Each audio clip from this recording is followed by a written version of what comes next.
Bonjour, nous accueillons aujourd'hui Félix Boudreau, associé fondateur et principal consultant du cabinet de conseil FB Advisors. FB Advisors a préparé récemment une étude de marché sur le financement climatique ici au Brésil pour le gouvernement du Canada. Donc, nous avons décidé de l'inviter aujourd'hui afin de parler un peu des résultats de ce rapport. Merci d'être avec nous, Félix. Merci. Peut-être, si vous pouvez commencer simplement par expliquer un peu ce que ça veut dire en termes généraux, le financement climatique.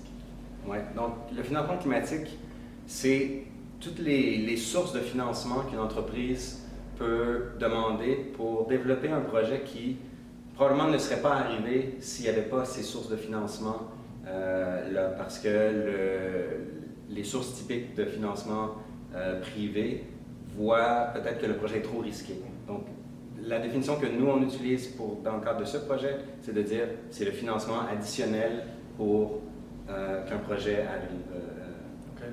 Et quel type de projets sont éligibles pour le financement climatique? Est-ce que c'est disponible dans tous les secteurs de l'économie? Donc, oui, dans tous les secteurs de l'économie, et peuvent aussi être des projets soit d'atténuation des émissions de gaz à effet de serre ou d'adaptation aussi. Donc, et comme je disais, c'est des projets qui vont avoir besoin de cette aide supplémentaire en financement pour pouvoir se développer, qui ne serait pas arrivé sans cette aide. OK. Et puis, est-ce qu'il y a certaines organisations qui sont plus actives en matière de financement climatique au Brésil? Quelles seraient ces organisations-là? Oui, donc au Brésil, les banques multilatérales de développement sont très présentes, surtout la Banque interaméricaine de développement, qui est très, très active ici. La Banque mondiale est très, très active. Et il y a aussi beaucoup d'aide bilatérale qui vient de l'Allemagne, de la Norvège, de la France. Donc, il y a toutes ces sources de financement-là qui sont possibles pour les entreprises. OK, parfait. Et puis, où est-ce que vous voyez plus d'opportunités pour les entreprises canadiennes qui souhaitent avoir accès à du financement climatique ici au Brésil?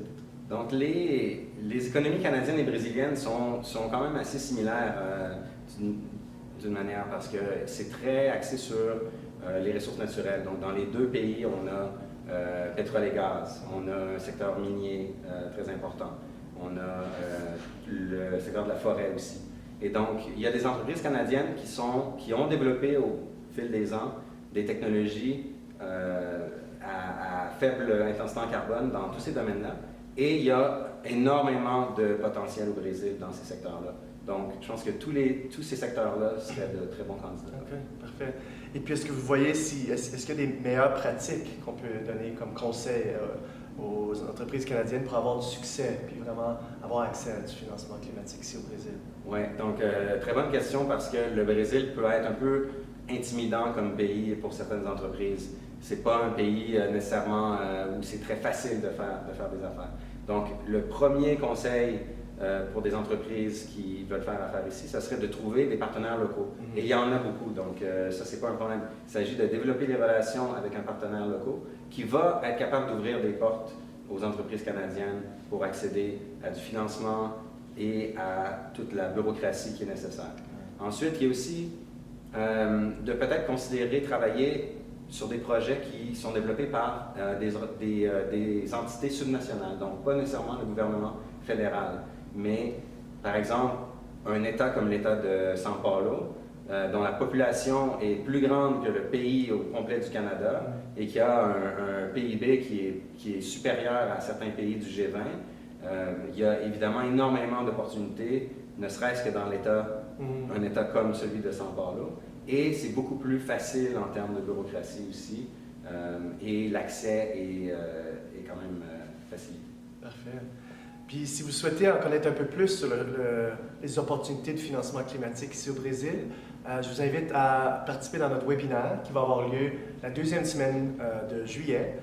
La date est encore à définir, mais si ça vous intéresse d'en connaître plus, on va inviter de nouveau Félix à participer de ce webinaire. Si vous voulez vous inscrire, vous voulez plus d'informations, n'hésitez pas à me contacter. Merci beaucoup d'être avec nous aujourd'hui. Merci beaucoup. Merci.